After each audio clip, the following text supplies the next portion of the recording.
Hey guys, welcome back to Fully Spooled. It's been a few weeks since my last upload because, as it turns out, it takes a lot of time and money to build a race car from scratch, and both of which I'm very low on these days. This is not a sponsored channel, and every dime that I put into this engine and this car build comes from whatever I can scrounge out of the couch cushions, pretty much. In the meantime, I'm really excited about this episode because we're going to be installing this oil cooler and a remote filter to get the cooling and the oiling system all figured out. This is a stacked plate design, which is more efficient than a tube and fin design. So this will be right up front here in the car, and then I'll get my filter installed and all that kind of stuff. So stay tuned.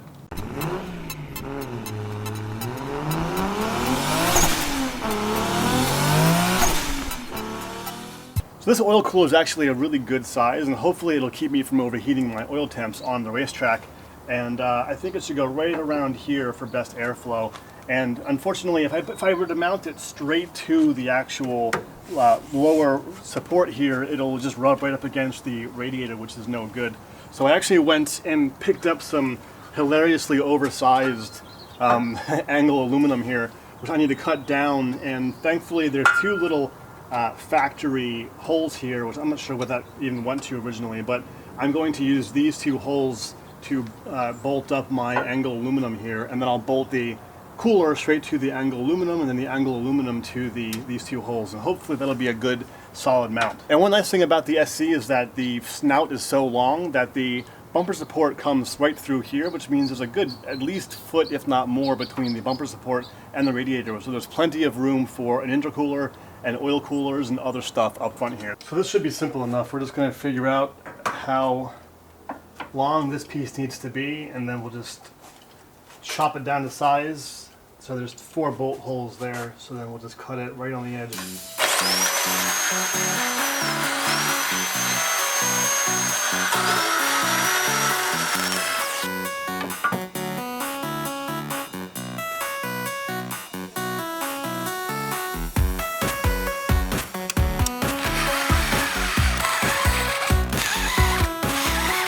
Alright, so for the bottom mounting point here, I'm thinking of something kind of like that, and I'll just drill 2 holes in the bottom to mount that on, and then put the cooler up here. I have my AN fittings, and they're going to be on top of the cooler heading to the driver's side, so I should be able to go fairly close to the driver's side of the support right here. So I think this will be pretty good. I'll mark this off, make sure it's level, then drill holes.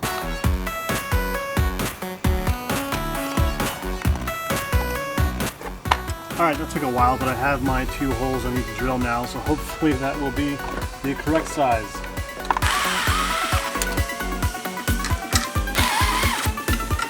Alright, please work.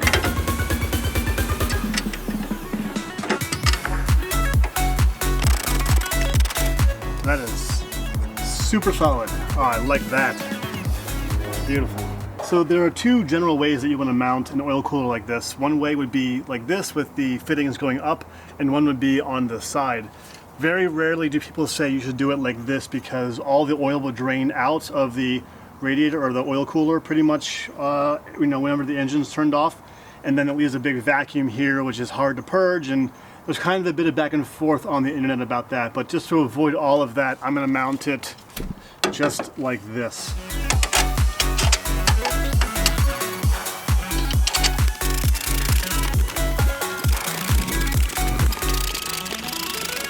So here we have it all mounted up. I'm really happy with how this turned out. We have our anti-corrosion aluminum and lightweight mount right here. And there's a little bit of vibration dampening going in there, which is, I think, a good thing. But if that ends up being too much vibrations for the aluminum here, I can always run a little L bracket up here to the side of the frame here just to make it extra strong. Okay, so we have the oil cooler installed and mounted up, and I'm really happy with how that turned out, obviously. Next would be to install the oil lines to the actual engine, and people normally use what's called a sandwich adapter for this, where you kind of take the oil filter off, sandwich in an adapter, and then put it back up again. So now you have 2 little inlets and outlets coming out of the adapter to go to the oil cooler and back again. The problem with the LS engine, well, I'll just show you. So this is where the factory oil filter goes on the LS engine. It's the driver's side of the oil pan underneath the engine. And when putting this engine into the SC chassis, a very unfortunate thing is that the rearmost crossmember part of the subframe actually blocks exactly where the oil filter would go, and it cannot screw into place. And then on top of that, if you wanted to add in an oil cooler, which would be about another sandwich plate this thick, there's just no way that it would fit at all without having to remove the entire cross member. So my solution to this was to go and pick up a spin-on bypass adapter like this one from Transdapt, which will spin on to the factory fitting just like this, and it will allow me to run 10 AN lines from the oil filter here to a remote oil filter housing to the oil cooler and then back again. And that's going to be my solution here. And I'll tighten that in a minute, but what I'm going to do is run my fittings down here, and then hopefully there's enough room here that I can run 2 AN lines off of here to my remote oil filter housing, to the oil cooler, and then back. All right, so hopefully everything that we need to finish off the system is right in frame right here. We have all of our 10 AN to 10 AN hose ends here. This is a 10 AN to 1/2 inch NPT fitting because the Transdapt adapter that I bought is a 1/2 inch NPT only, unfortunately. And it's really hard to find a 10 AN spin-on adapter for the LS engine, so I went with an NPT. I'll have to use Teflon paste or whatever to make sure it doesn't leak. For the actual oil remote filter housing itself, I picked up this GReddy Trust, GReddy, Grex, whatever their company is called these days. I picked this up because it has a built-in thermostat right inside this unit, which is super awesome because that way I'm not having to buy more hose ends and more braided stainless steel hose just to fit a thermostat.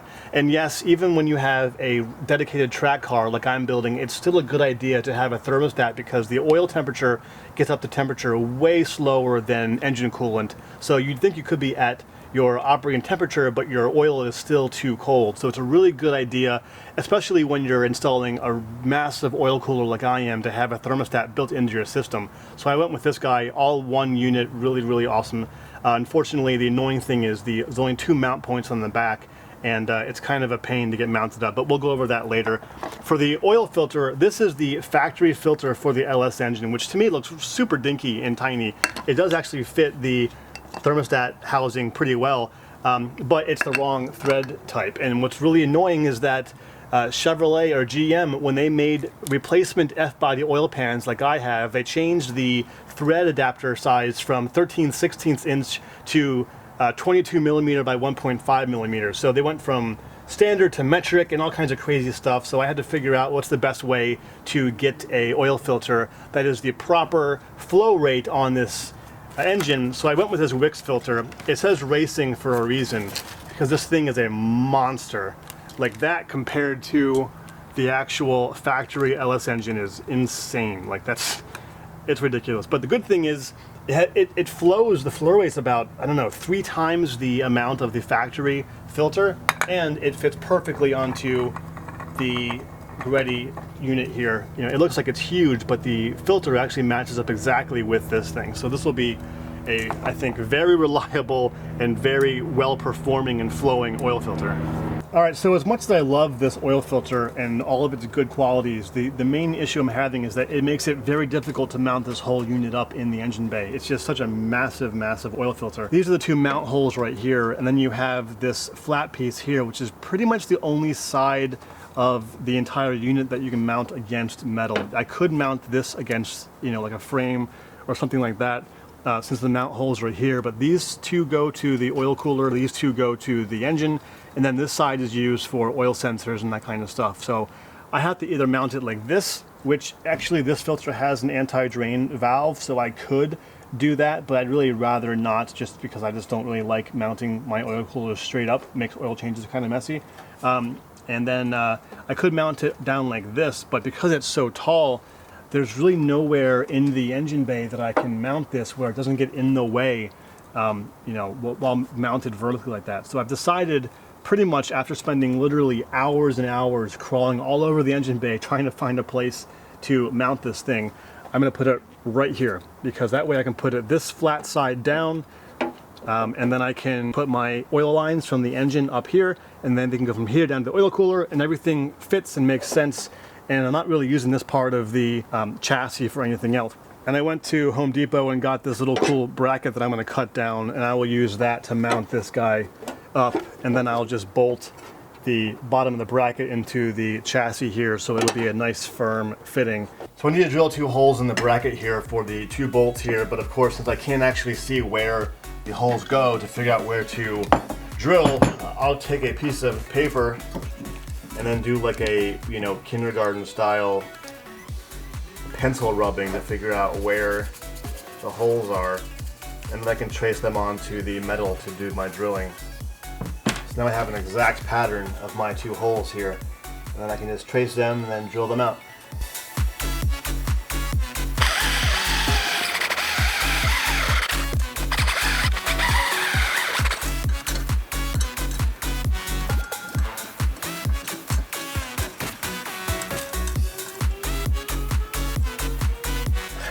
So yeah, it's all bolted up. That works out actually great. I can put something under here to get the oil. So actually it feels really nice and sturdy too, so I'm pretty happy with that. Now I'll just cut this part down here and then drill some holes down here for new bolts, and I should be good to go. All right, so I think I'm gonna mount the filter right here just like this. And that's because there's all these little bumps coming through the bottom of the metal here in the chassis, and I don't really want to mess with all that kind of stuff. So if I put this right here, this metal down here is thin enough that I can just put some bolts through the bottom of the bracket here, and that will keep it nice and secure. And that should be a good place for it. It's a good location between the oil cooler, which is like right there, and the driver's side of the engine where the filter feed is. So this should be a good place for it. And again, the cool thing about this is because it has the integrated thermostat, I don't have to have another thermostat put somewhere else with 4 more AN lines and 4 more fittings and everything. So this actually saves money, and more importantly makes it a simpler system and more reliable.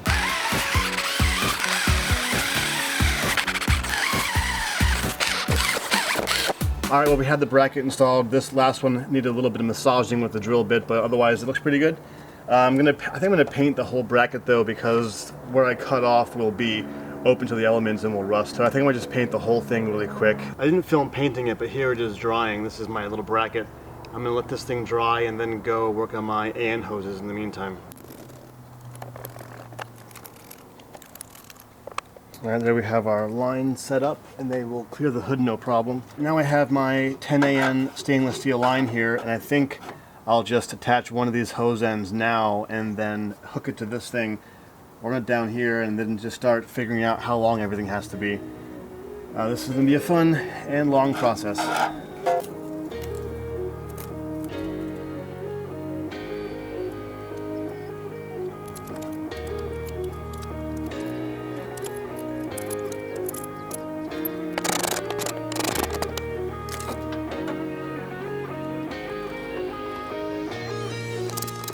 Alright, there we have it, all installed. It's a little, I mean, not loose, but it does feel like it's a little bit wobbly, but I think that'll be just fine, really. I don't think it's going to cause any problems, and if it does down the road, then I will address them, but that looks pretty good.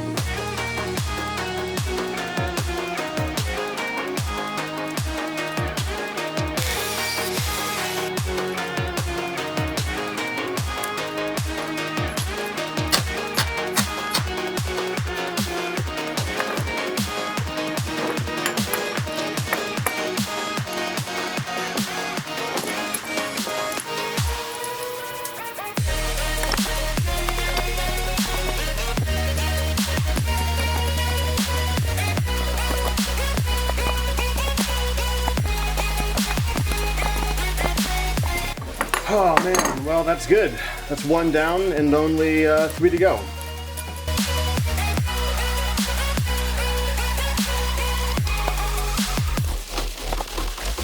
All right, we have our first connection. It looks good. All right, just gotta do that 3 more times.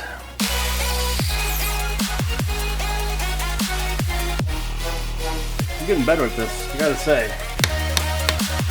I'm getting better at that.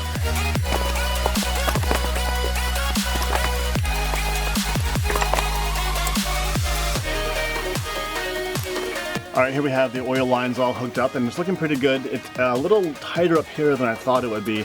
It's touching the radiator just a tiny little bit. There's plenty of slack here. It still moves around just fine, but I'm probably going to just zip tie this line to this one just to kind of pull it away from the radiator. I mean, really that much keeps it away from it, so it's not too bad. But everything else fits, looks nice. I'm not going to tighten this one down yet because I need to pre-fill the oil cooler with oil before I, lock it up solidly for the final time. So I'm going to leave this undone for now. But otherwise, I'm pretty happy with this. Looks really good.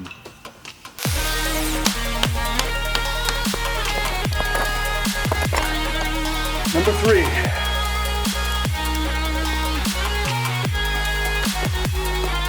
And now I'm measuring up the last one, and should be done.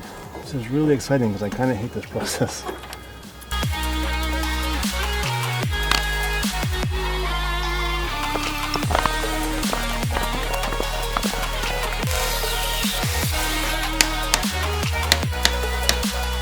Now that's why you clean your line out before you do this. That was stupid of me to not do that.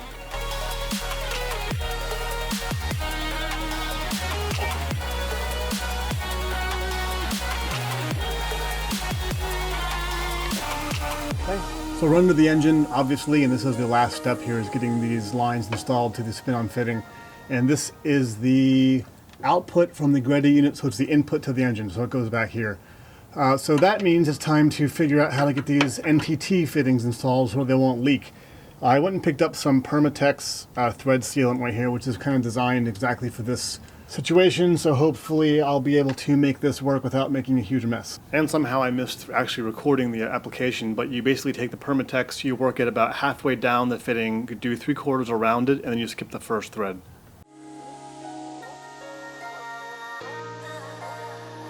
Number 2.